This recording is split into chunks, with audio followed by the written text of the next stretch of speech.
Hello, hello, hello, and welcome to Coffee with the Carter Man. Grab your coffee there. Folgers. Excellent, excellent. My wife just made it for me. It's fantastic. Wow, a lot to talk about today. Look at the size. Look at the stack that I have sitting here. Can you see all that? Yeah, okay. We're going to talk about that. We're going to do a bunch of stuff today. So I got to move pretty fast in this open because what I got to get to real quick is really going to be the high point of your day, and I guarantee it may be the high point of your week, or maybe even your month until the election. But today we're going to talk about the flood. We're going to talk about the flood, the hurricane, and the total lack of response by Party Girl with her $760 belt she's wearing, but she can only give $750 to those devastated by the hurricane. All right, so we're going to talk more about that toward the end of the show. We've got a special segment. I call it housekeeping, and that is I'm going to introduce you to the producer and the assistant producer who we're going to have in and out from now on in Coffee with the Carter Man. And they are both very unique people. all I'm going to say is you're going to be in for a cultural shock with both of them, okay? When we get to them, they do not look like yours truly, the Carter Man, all right? There you go. So there's a little hint. Then we're going to finish up with, I actually have 2-3 book recommendations for you that I think you're going to like. And then we're going to finish with a quote about what we have to do to make sure we preserve this great country of ours, okay? But first, we're going to go very quickly to our interview. You know the format. Everybody knows the format. We do news and views. Then we do the interview. Then we do the wrap. Today, we're cutting the news and views short. I'll get to more at the end of the show because I want to interview the gentleman who I absolutely guarantee you is the top political strategist and analyst in America, okay? I know this because I have had the privilege of working with him for 50 years. Yes, we're both that old, and that's where the wisdom comes from, okay, and the experience. Bill Wilson is he has spent his life out in the political field. You don't see him because he's behind the scenes making the real difference rather than the talking heads they put on your TV screen, okay? But because he's a close friend, he's agreed to come with us today. And we only have him for a little bit because of his schedule. But what he has to tell you about what's going on in this country today, the upcoming election, write it down. Write it down. You're going to sound smarter than all your friends. All right. So let's welcome Bill Wilson, America's top political strategist and analyst. Bill, there we go. You. All right. There we go. Very kind intro. Very kind. Thank you. And has the added advantage of being true, as Henry Kissinger once said. Yeah. Bill, I want to talk to you about the general political scene out there, the presidential elections, the congressional elections. Everybody out there is wondering what the hell's going on. I mean, I just saw the latest poll this morning. For the first time, Las Vegas is betting on Trump by, I think, 0.2%. How in the hell can someone who is the nowhere woman, who has no track record other than lip service to Willie Brown and a failure after failure after failure, whose whole career is pigmentation and genitalia, how can she be running even with a man like Donald Trump, who, like him or not, has a hell of a track record as president? Things are pretty damn good when he was in there. What is going on? What's going on? Well, I mean, look, we hit this point every 4 years, and it is defined as the fog of war. You can't know where you are necessarily. Okay, that is the intent. And it is it's a common tactic. The Democrats use it far more effectively than the Republicans do, but both sides do it, and they're designed to alter your perception of the race that they hope will then somehow influence it. All right. So if you notice, go back 4 years and look at this stage of the game, it was like Joe Biden is the greatest thing since sliced bread. Now, he never got out of the basement, and we know why. But if you then go back 4 more years, go back to Hillary. Hillary was up 11 points at this stage of the game in their propaganda. Okay, so what we have here is not politics or political science. What we have are exercises in propaganda. And that's, as long as you think about everything you read or hear in that manner, trust your gut more. Okay. So nothing in my mind tells me that Harris can win. Nothing. We now see polling that says Trump has got his leg way over the bar in Arizona. I'm seeing the mainstream corporate media conceding Nevada to Trump. And while they want to hold out hope that they can somehow take North Carolina, the only way they can do it is if they radically depress the vote out of the mountain counties, which we know they're trying to do. Yep, absolutely.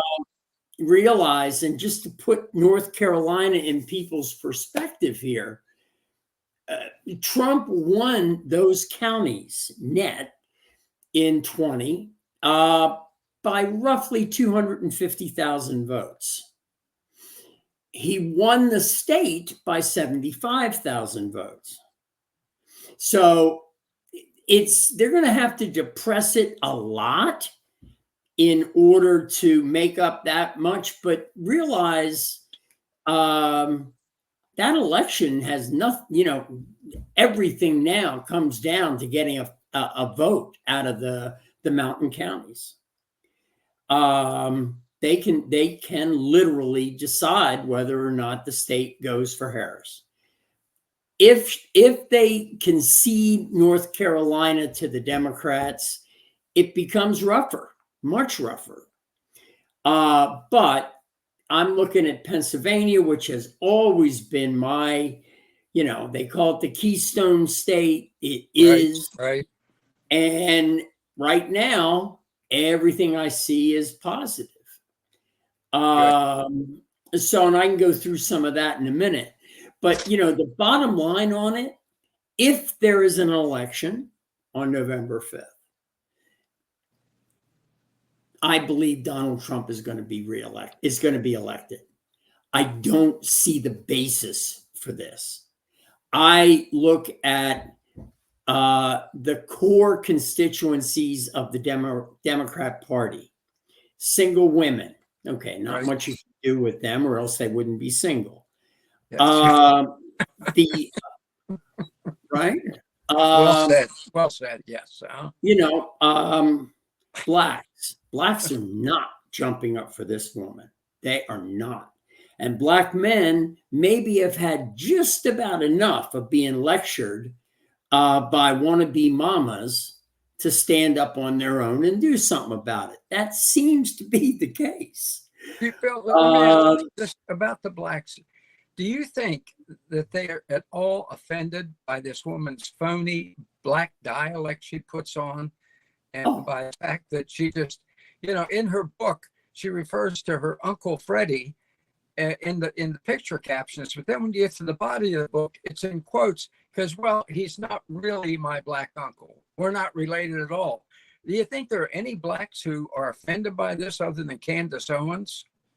Oh, I think there are. I think there are a lot. I mean, the average black voter has been conditioned to go for the Democrat Party as, the salvation. And there is a cultural issue that going all the way back to Reconstruction that, for the black community, you don't stand out. You don't get outside the herd, because when you get outside the herd, that's when you get picked off.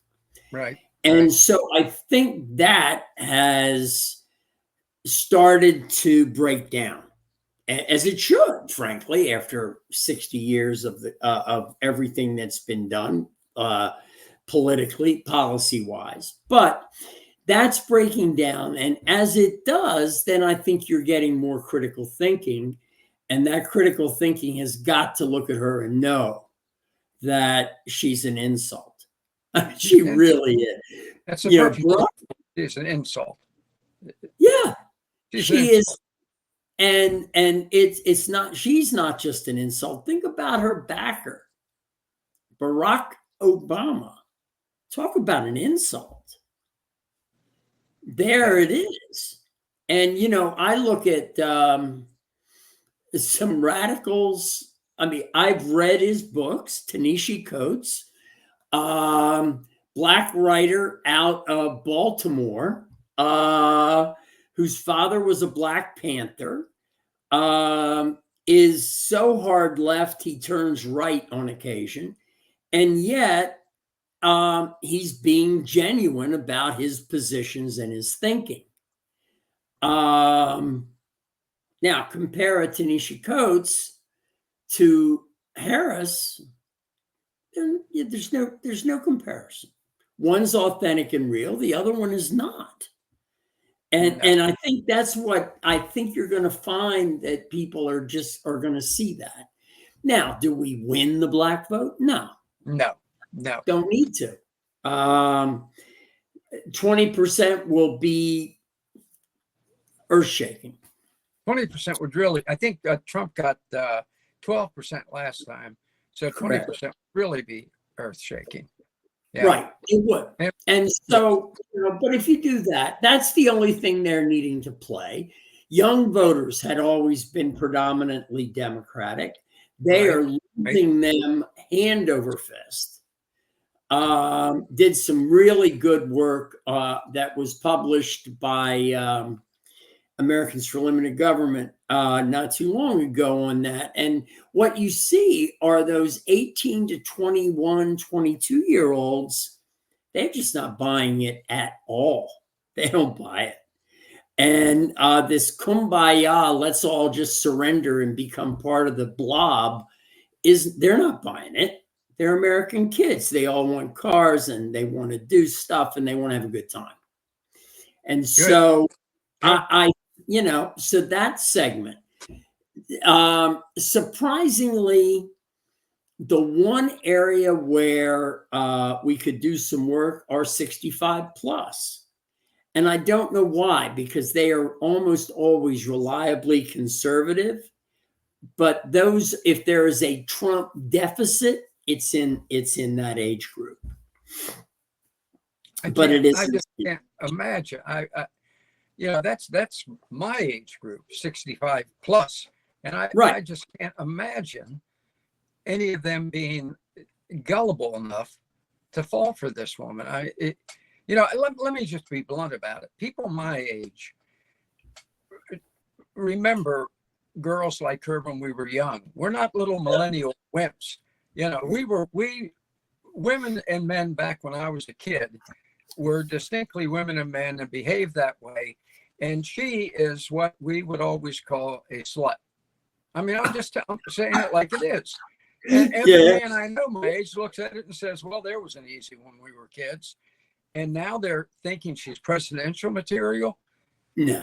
Unbelievable. Just disgusting.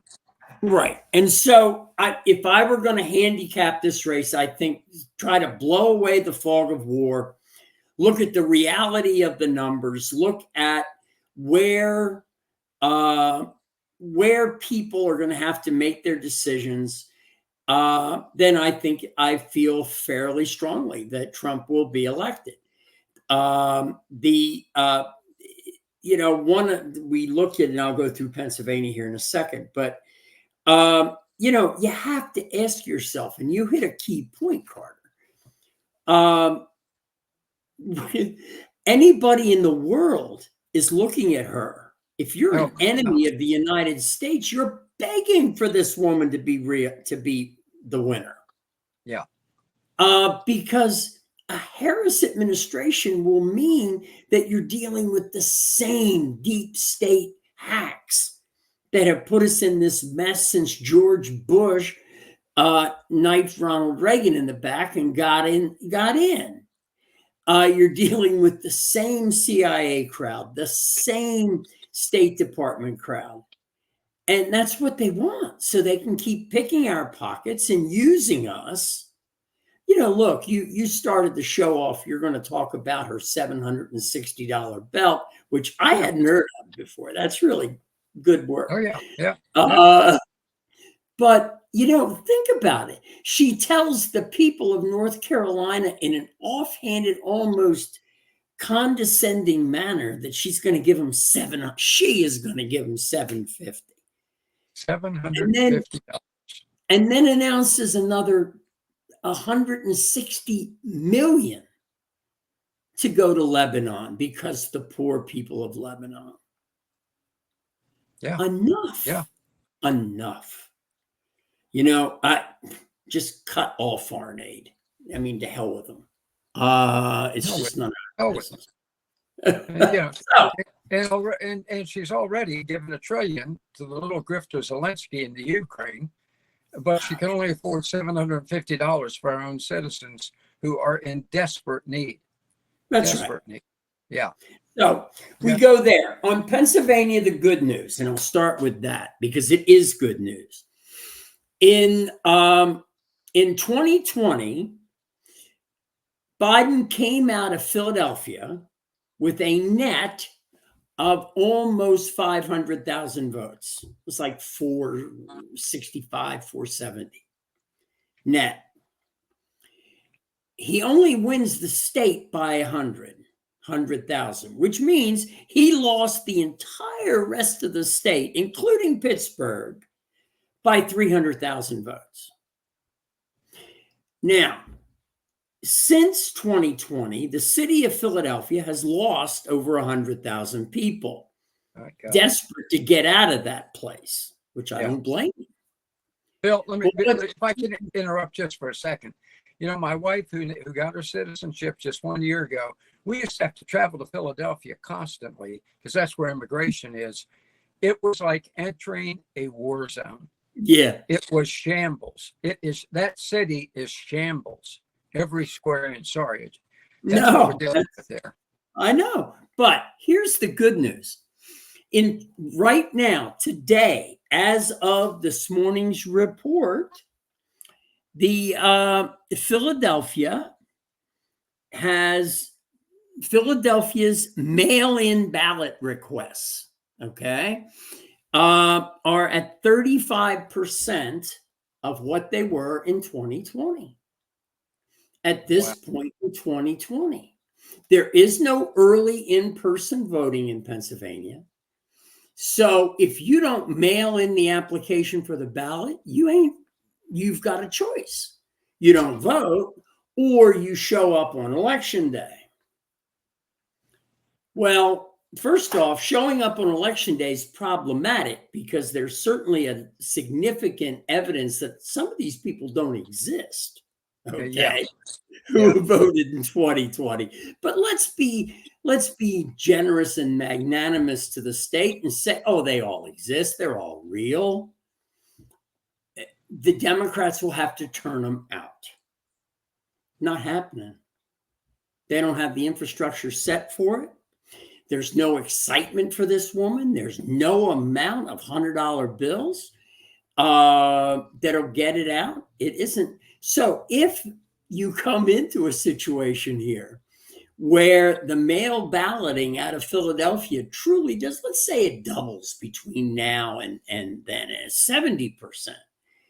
Well, that means they're going to be about 75 to 100,000 votes short of their 2020 number. Surprisingly, the exact number of their win in 2020.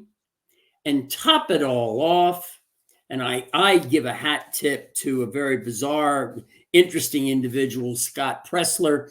The Republicans continue to outpace the Democrats on voter registration month in and month out. The September numbers came out on Friday. 60,000 new Republican voters, only 35,000 new Democrat voters.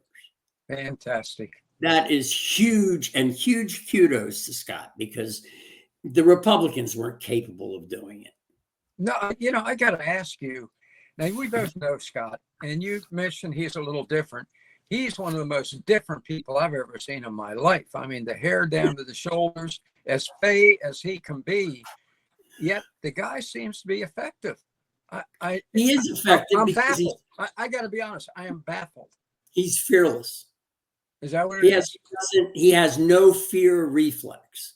As you know, Kamala has no gag reflex. Scott has no fear reflex. There's your problem. I had him on a TV show, Bill. I don't want to waste our time because it's very valuable. I know. And I walked into the green room, and he's standing in front of the mirror, fluffing his hair back like this, saying, "Do you think my hair looks all right for the show today?" Yeah, Scott, I think it looks beautiful. Yeah. But yet he's out there doing the job. I mean, I'm like you. I give the guy credit. He does the legwork. Unbelievable. He does. Unbelievable. So, we ended up there. If in fact you end up in a situation on election night or election week, or however they want to define it, and that somehow they pull this thing out for Harris, it will end electoral politics in the United States. Absolutely.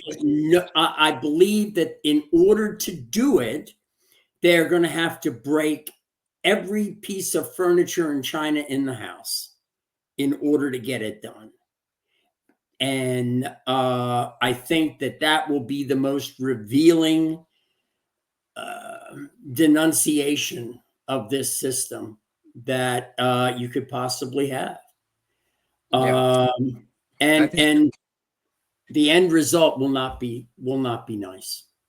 No, it will not be nice. Let me ask you about, in Pennsylvania, the illegal alien vote. The governor of Pennsylvania, Shapiro, ghastly human being, he decreed that illegal aliens can get driver's license. Well, with the driver's license, it's kind of easy to go vote.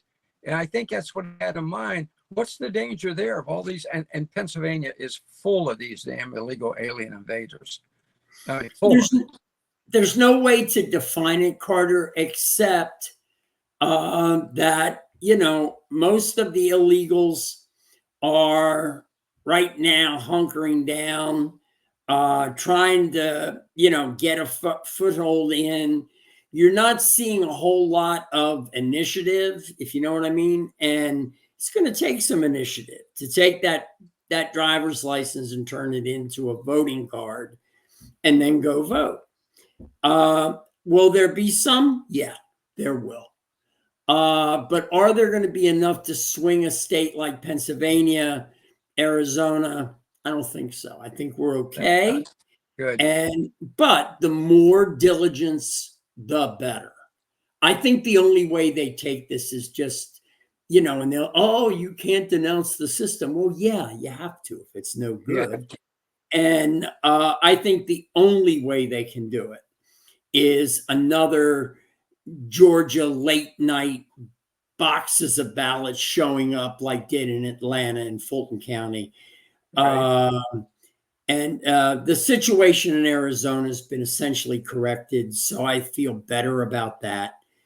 They threw out all of the McCain zealots in Maricopa County and replaced them with American citizens, and it's been good. What about Lara Trump?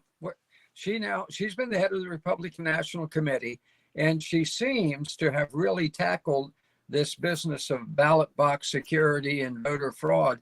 What's your opinion of her?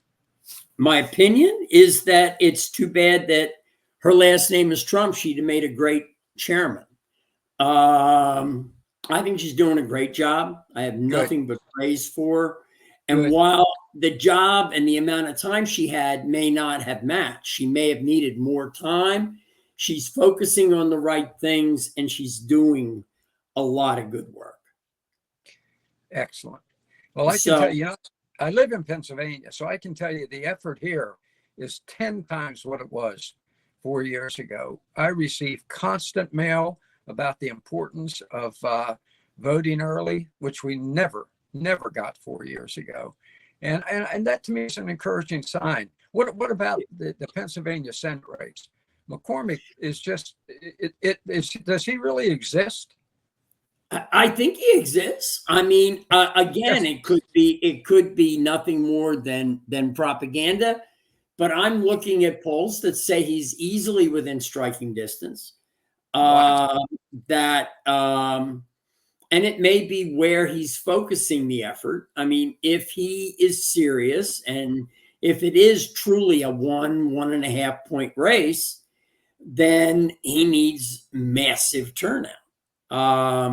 Yeah. And he should be up in those T counties of Pennsylvania. And remember, James Carville's definition of Pennsylvania is 2 big cities separated by Alabama. And you've got to be able to get the Alabama segment of Pennsylvania out. Excellent. So overall, what about the Senate overall? McCormick's in the Senate, and we need to take the Senate. We do, and I think we will. The Manchin vote is gone. That's going to be Justice, the current governor. He's not a patriot in the sense of being a hard MAGA guy, but he'll be a Republican. And I guess that I almost undercut myself. I mean, you could use that same argument for Larry Hogan in Maryland. But, as far as I'm concerned, vote for the communist. It really is important if you live in Maryland. Do not put Larry Hogan in the United States Senate. That would be horror. Please. Horror. That is a little fat man with no conscience whatsoever. None. He is just a horrible human being. I remember him. I ran Larry Hogan's gubernatorial campaign, his father's gubernatorial campaign, and his own father back then thought he was an idiot. And he still is. I'm just telling you, that was the opinion. So yeah, I'm with you 100%.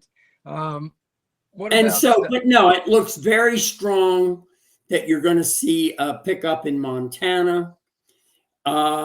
And while they're downplaying Kari Lake in Arizona, I would not count her out. Trump is up by 5 to 6 points. I think they have the Harris team has essentially conceded Arizona. So I don't think you can count Kari out by any means. I hope not. I think she'd be a really good pickup. The Pennsylvania seat with McCormick is certainly still in play.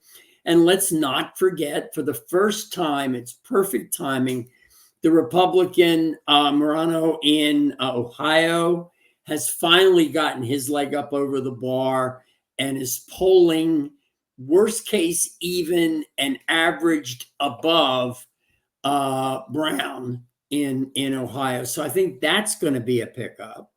Excellent. The Michigan race, while it shouldn't be a pickup because of their election law, is looking decent. So you may have a shot there. Wisconsin, I haven't seen any recent numbers, but the candidate, Hovde, is working his butt off, and there is considerable there's a lot of anger and angst about Baldwin up there. So, I mean, I think Wisconsin can't be ignored. It could come home. And I'm trying to think off the top of my head here, the rest of the ones. There are a couple others. I mean, the Senate is filled with opportunity. That's it. If we take the Senate, what in the hell do we do about McConnell? We cannot afford that. No, McConnell's gone. Gone from the Senate or just gone from the leadership? gone from the leadership, but without the power to direct the agenda, Mitch McConnell will just be another old guy walking around the Senate chambers mumbling about when lunch is. He's not, yeah. I mean, if he loses that power of appointment and loses the power of scheduling, he's got nothing. Good. Perfect. All right. How about the House? Can we pick up there? And I'm going to say something you may disagree with 100%. Can we get rid of that damn Mike Johnson? I just think he's a weakest sister on the face of the earth. Yeah, and I think it's both. Right now, a very deep analysis I read over the weekend says that there are 15 undecided toss-up races. In order to keep the House, the Republicans only need 4 of them. So I'll take 4 out of 15 anytime. Okay. And that is not counting, one of my favorite, I'm going to plug him here. This guy over in Maryland 6. And now, as soon as I say it, it goes out of my head. My God, it's a horror getting old. But at any rate, check it out. Maryland 6 is one that the powers that be don't want. Oh, Parrott. His name is Neil Parrott. Neil Parrott. Okay. Yeah. And he is running for what used to be the Roscoe Bartlett seat. There is no way some dilettante woman from Montgomery County can adequately represent the people of Cumberland and Hagerstown and Oakland. There's no way. And Carroll County. County. Yeah, no way. So I think, but see, nobody counts that. They say, oh, well, that's a Democrat seat.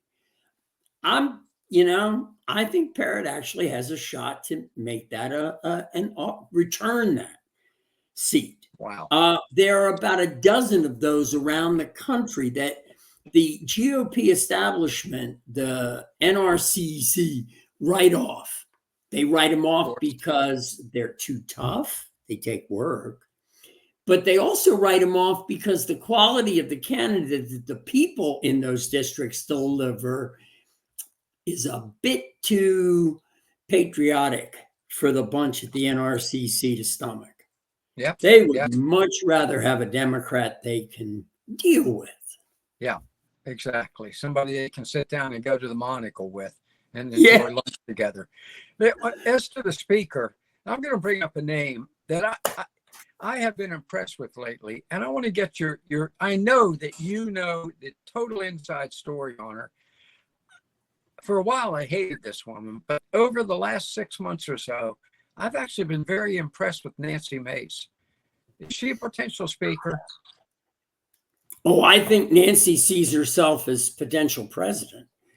Look, I've known Nancy for a while and never really close with her but I've known her and watched her. What you have to respect about Nancy is her political skills. She is in this environment, and this what we have become as a country. She is ruthless. Yeah. She is completely unwilling to bend. If she decides she needs this now for this reason, she'd get it.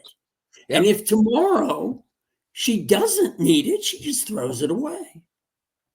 That is Nancy Mace. Now, the fact that she beat her primary opponent as badly as she did this year, and I knew the primary opponent, Catherine Templeton, solid woman, smart, good track record in the bureaucracy of the governor down there in South Carolina. Catherine should have taken her apart, and the exact opposite happened. And so I think Nancy Mace, I don't know that I could say speaker now.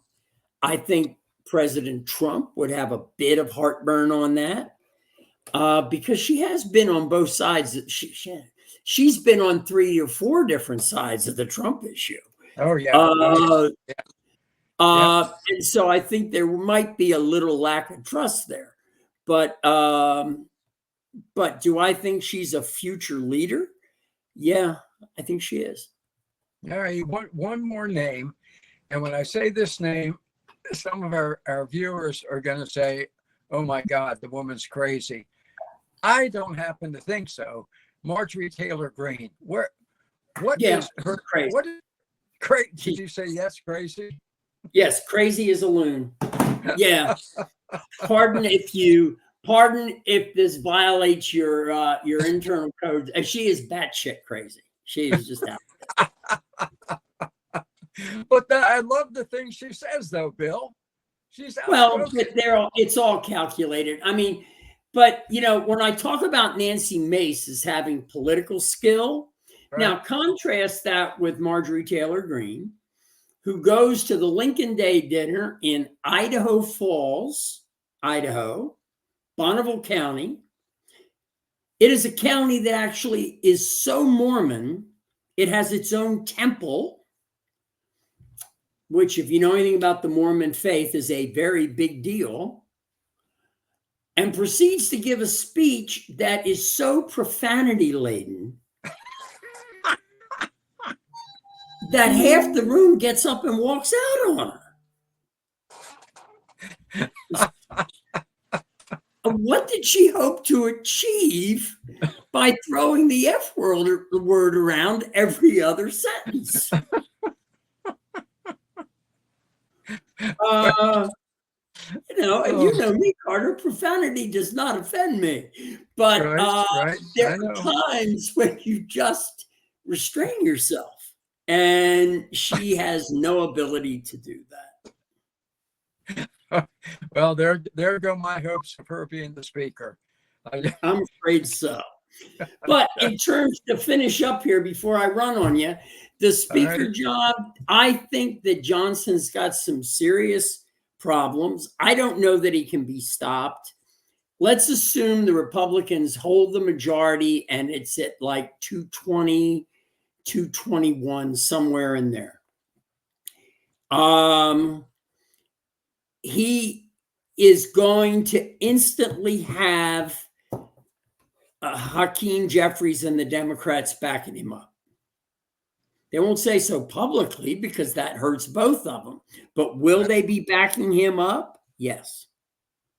Why? Because they know he is a weak guy who cannot hold his caucus together. Yeah. And if his caucus isn't held together, then they have a shot at the play. That's simple. Horrible. One more quick question, okay, before you go. Sure. Will Jim Jordan regrow his testicles in the next session of Congress? One can only hope. He became Trey Gowdy, Bill. He transformed into Trey Gowdy. He did, but maybe it's the job. I don't know. But I have a real question about Trey Gowdy's commitment to begin with. Yes. Jim, I've never had a question about. I just think there's always an excuse, as you know, from our time together. There's always, we always heard it. Wow, yes, we have a Republican majority, but we need to get the Senate before we move your bill. Exactly. And then you work your butt off. And then, well, we have the Senate, but we got to have the governor. Yeah. And then you give them a governor. And what do they say? Ooh, we have to make sure that we can protect these weak guys. So give us a couple of sessions and then we'll come back to your bill. There's always an excuse. There's always an excuse. Yeah. And so the only thing is here's one. A friend of mine proposed a school choice bill, not a school choice bill, a restriction on the NEA union. in a legislative body that is 70% Republican, both houses. Okay. And when asked why they wouldn't move it, their answer was, we need a stronger supermajority. Now, the governor was out of the play. We didn't care what the governor did. In theory, they can pass something, override, and make it law. Yeah. Like the Repubs did and have done in North Carolina all last year. And it's strong and it's good. But what did they? Oh, no, we need a stronger supermajority. It's never enough until you force them politically to do what needs to be done. And so there is no sitting back. There is no waiting for somebody to save us. Nobody's coming to save us. No. If we want to be saved like the people in North Carolina, you have to save yourself. You have to save yourself. Exactly. Precisely. You remember Everett Dirksen used to say about politicians, when I feel the heat, I see the light. And that's it. That's right. It. The only way to work with them. Yeah. Yeah. So fantastic. This gotta run. But all right. Thank you and good luck. Bill, thank you very much. This has been excellent. Outstanding. Take care, bud. I appreciate it. Yep. Wow. That is, folks, I'm telling you, I hope you took notes, because this is the guy you can listen to. And I am thrilled that he predicted the presidency, the Senate, and the House in Republican hands and largely conservative hands. So that is our dream come true. And that's what we have to fight for. As he pointed out, don't rely on anybody else. Do not rely on the promises of the politicians. Hold their feet to the fire, and as Dirksen said, then they'll see the light. Okay, so thank you to Bill for that. That was, for me, it was just so enlightening, and I hope and pray you feel the same. And now I want to get to the housekeeping, okay? Because we have, obviously every week you're going to see me, the Carter Man, but I also from time to time want to bring in two people from different. Let me phrase this right. Let me get this right. Not perspectives. They are both solid conservatives, so they wouldn't be associated with the show, but different backgrounds, I guess is the best way to say it. Okay, different backgrounds. Our producer is somebody who is like a brother to me. He's a brilliant, brilliant man in every way you can imagine. I mean, not only does he produce a show, he fixes my car and takes care of my house, everything. Plus, he is a rock star. He is the only legitimate rock star I know. I'm talking like the Diamond David Roth and Tyler, Stephen. This guy was out there. He did it. He cut albums the whole 9 yards, and yet he's conservative. And that's Gary Logan, our producer. Okay. So let me bring Gary, and then I'm going to introduce his assistant producer. Gary, are you there? Yes, I am here, Carter. There we go. Folks, First, I just want to confirm to the world, I am a libertarian in the true sense. Okay. I'm not one of these people in a party. I don't believe in parties, but I have definitely, we'll say I leveled up to more of conservative values. And I love it. And he is, you're looking at a guy who has been out there. If you're like me, like a Van Halen fan, or even like Steven Tyler, I think he's crazy as a damn loon. This guy's been out there in that milieu, and yet he speaks our language. Praise the Lord. As Jimmy Swagger was saying, well, glory. And then our assistant producer, Sam is a millennial. Now, let me make clear, I can't stand those people, okay? Because they're not just liberal, they're like liberals fixated on being antisocial and impossible to even communicate with. Sam is the exact opposite. He is a conservative millennial. Sam reminds me of when I was a kid, and Gary has a great memory, so he'll know who this was. There was a great comedian named George Gobel. He had his own show. And his most famous line was George Gobel once said, did you ever feel like the whole world's a tuxedo and you're a pair of brown shoes? I'm going to call him Brown Shoe Sam. Come in, Sam. Hey, what's going on? Welcome, Sam. There we go. How you doing, buddy? I'm good. I'm good. I enjoyed listening to you two. It was great. I actually did take notes. Taking notes. You do more than Yeah. I do. Maybe you should handle the whole thing. Now what you've already seen is amazing. Sam is a millennial who can talk. Okay. Normally they're staring at a computer screen. You have to slap them into the back of the head to let them know there's another human in the room. Sam is a great personality and a solid conservative, and from Nigeria. So he is. I'm an American, but my parents are from Nigeria. Oh, there we go. Yeah, me and my brother were born here in the States. Okay. Yeah, Nigerian All right. American. You what? Nigerian American. Nigerian American, unbelievable. Yes. So this is fantastic, because what you're seeing here are three people totally different but of like mind, and all of us are patriotic, and these two guys are extremely smart. Okay, they know politics. We talk about it, they discuss it. So for me, it's very thrilling that from time to time, as I'm just blabbering on, I can bring one of them in to comment on what I'm saying from a different perspective. Okay. And that's pretty vital. Like with Gary, is your field of reference, your frame of reference is very different from mine, right? Mine's just very different than the world's, to tell you the truth. I look at things in such a simplistic manner across all aspects of life, especially politics. There's absolutely no reason we handle things the way we do in this country at all. Nothing. Like at all. And I see Sam nodding here. Oh yeah, I can relate to that a lot. I mean, you guys were just talking about what you're going through in Congress to get something done. These people don't want to get anything done. They want to make money and sit on their ass all goddamn day. And That's it. That's it. And if it's not, and if they actually gave a shit, they'd be pushing things through. And we have a best talking point I've been hearing for weeks now from all the left-wing liberal wackadoodles who don't pay any attention to politics until the last 90 days of an election cycle. Oh, well, Trump called all these people and made them shut down a bill. Yeah, Trump, who wasn't in any way working in D.C., managed to turn an entire House of Congress against a bill. No.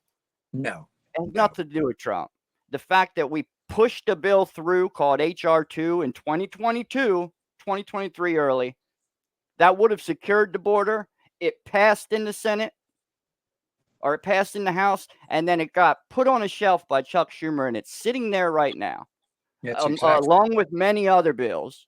I mean, they all voted to end daylight savings time 3 years ago. That bill's still on the shelf. These people are holding Americans hostage by not putting their signature on something. And the most responsible one for it is Chuck Schumer. All these omnibus bills. For the record, that bill that Trump shut down had more money for Ukraine, more money for where was that one going? I want to say Israel. Had money in it. Now, what does that have to do with our southern border? Nothing. And what are you going to send 1,500 more border agents? Why? So you can have them load up vans and take them to other cities? Because that's what the Border Patrol's been forced to do by this administration. Men who took an oath to defend this country are being forced to load up illegal immigrants and take them to swing states, by the way, and dump them there. That's exactly It's modern day slavery is what it is. Exactly. If you look at the town in Pennsylvania right now, it's a 4,000 person population, just had 2,000 Haitian migrants drop there. There's a factory there, a plastics company, who has vans all around the city that are picking these people up every day and taking them to the plant to work. Now, do you think a company, if they were forced to pay minimum wage, would spend all this extra money to put 30 vans around the city to pick people up and take them to and from work all day? There's It's no way. modern day slavery. That van is a caged wagon Yep. hauling their slaves to and from the crop. That's what it is. It's Exactly. disgusting. And anybody that doesn't understand that is just not educated. That's where it ends. I get Respect. wanting to help people who leave a terrible place. I understand it. I grew up in poverty, you know, but there's a way to do it and a way not to. And this administration isn't doing it for the right reasons. No, and you just don't throw open your border and allow anybody who wants to come running across. Absolutely not. Well, Sam, you're a first generation American. And your parents immigrated from Nigeria. But in the 1980s. undoubtedly, what'd you say? In the 1980s. In the 1980s. But undoubtedly, they went through all the rigors of doing it right to get here, right? Oh yeah. Yes, exactly. Now, how do they feel about, and I ask you this because, as you know, my wife is a legal immigrant from Honduras, got her citizenship exactly 1 year ago. How do your parents feel about all these illegal alien invaders, 15 million, being allowed to just walk across the damn border after they worked for their citizenship?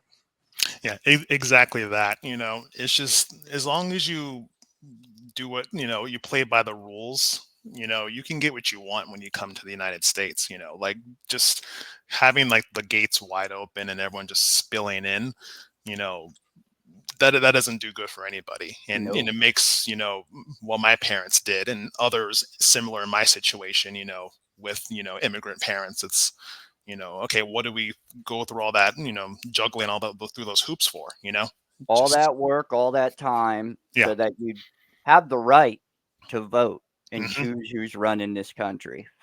Exactly. All that's been kind of just thrown to the side now, and it's just come one, come all. Who cares anymore? So yeah, they don't like it at all. Yeah, and Problem. And I'll be the first to say that legally becoming a citizen here is not the easiest thing in the book. No. Unless you can prove to the United States government that you have value, they're not going to give you citizenship. There's people who went through 8 years of school to become a doctor just so they in their home country, just so they could come to this country. Mhm. And I get it. We need doctors, we need engineers, we need these people. And quite frankly, young people today aren't going to school for anything of value. I agree with Charlie Kirk 100% that college is a scam. I mean, unless you're going into a field that absolutely requires you learning these things, you're going to a school and listening to some guy talk all day. I mean, what are you paying for? You're paying for a piece of paper that 90% of the employers you interview with aren't going to even look at. No. It's And you're sad. paying, Larry, the guy you're paying to talk, Gary, the guy you're paying to talk, a college professor, the average college professor works 9 hours a week. That's How about it. that? How 9 about hours a week for an exorbitant paycheck. That's And nice. frankly, what'd you say, Sam? That's nice. Yes, that's my, Yeah, it must be nice. Yeah. Meanwhile, I'm in school right now.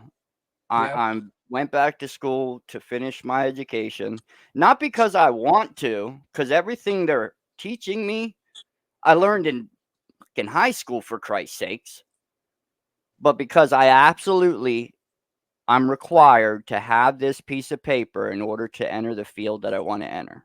And that's Yeah. the problem with America. We need Well, more that's it. politicians who are going to stand up and go, there's no reason this career requires a degree. None. And until those people put laws and legislation in place to solve that problem, these colleges are going to continue to rip people off. I just paid another $1,200 week before last, and I'm paid $1,200 more for this class, for 2 classes. Quantitative reasoning. Outrageous. Quantitative reasoning. What does that have to do with law enforcement? Yeah, You're teaching me they to read a like chart? to do that. I learned to read a chart in the 7th grade, but Well, it's required. See, the college requires this course for Mhm, me to mhm. complete my degree. So there's what, $2,400. That's not counting the other classes I've had to deal with that are just absolutely ridiculous. And I got another real gripe of mine If you go to college because you want to learn, the last thing you want to do is have some teacher on the internet who says, okay, just write about this. That was the weekly assignment. Write about this.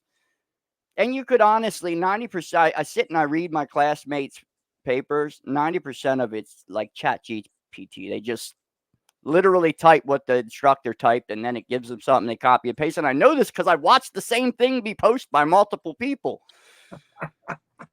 You're not learning anything. I mean, if you look where college started, Greeks and Romans, and it was about creating better people who could build better things, hope, goodness. There's no better word for it. It was to create goodness in the world. Now it's to make money, and that's it. You're not being taught anything. Yeah. No. Yep. You're being indoctrinated. You're being taught some things, but not the things that we should be teaching. Critical race theory. What is that? You're trying to create more division. Critical race theory or gender studies. I mean, I think we pretty well know our genders by now. Well, most of us do anyway. So, Sam, let me close on this, Sam. How does it feel being a millennial who's conservative? I mean, and who is bright and has a personality. I mean, you must feel like the damn Lone Ranger out there. Most of the time. Yeah, it's definitely difficult, because millennials, like I said, see, I was born in 91, so I'm just I'm as millennial as it gets. But there's a few more of us out there, not a lot. There should be a lot more, but picking up. It is picking up. A lot of the older millennials closer to my age are starting to come around because you know why? They're finally having children, and they're being forced to work. And they're being forced to know where their tax dollars are going, and they're realizing that the desire to call a boy a girl is not nearly as important as putting chicken on the table for dinner. That's what it is. You're seeing it. You were progressively seeing it. The older millennials are definitely coming around. All right.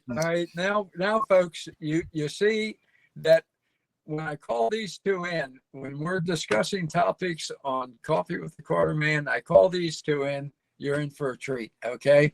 Totally different perspectives from the rock star and the brown shoe Sam, the lonesome millennial.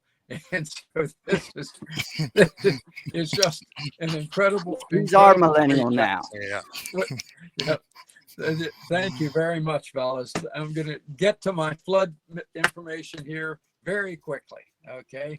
So thank you. Thanks, Carter. Thank you. And I promise you, folks, they will be back almost in every podcast because, as you can see, they both are fascinating people with a lot to say. On the flood issue, we're out of time. I got all this great stuff here. I'm almost going to have to wait till next week, but I do want to say this. There is something wrong with a government a woman with a $760 belt, okay, tells people who are dying and starving and dying of thirst, who have lost their families, their homes, their jobs, everything, that they can have $750. In other words, they could not even buy her damn belt, okay? Now, I got mine for I think $3.99 at Community Thrift Store, but not her. And she doesn't give a damn about those people she just saddled with $157. She heads up FEMA. We lose good people like this because FEMA's not doing a damn thing. That little child drowned. Those two people drowned. FEMA is doing nothing. They admit they're doing nothing, and they're even blocking those trying to do something. Look it up, okay? And that's what you're going to find. Now, last thing, because look, here's all the FEMA giving money everywhere in the world and to illegal alien invaders, millions, tens of millions. FEMA has given $1.1 billion in the last 2 years to illegal alien invaders, but they don't have enough money for Americans in need in Kentucky and in North Carolina and Georgia. And let me top it off with this. Now they're going to tell you, yeah, but they're sending in the 82nd Division, the 101, 1,000 of them. Here's how many were sent in for Katrina. Okay, 60,000. And it took Campbell and her crew a week to even send in any. So that's where we are. That's where we are in this whole situation with the hurricane. Tell people, spread the word. Do you really want this kind of callous, heartless woman in charge of our country? Okay. All right, folks, we're out of time. We're out of time. Let me give you your quote of the week. All right. One of my favorite quotes from John Kennedy. Okay. And we can live by that. Few generations in the history of the world have been granted the opportunity to protect freedom in its hour of maximum danger. That's where we are now. And it's our honor to protect that freedom. So, as I tell you every week, let's do this thing.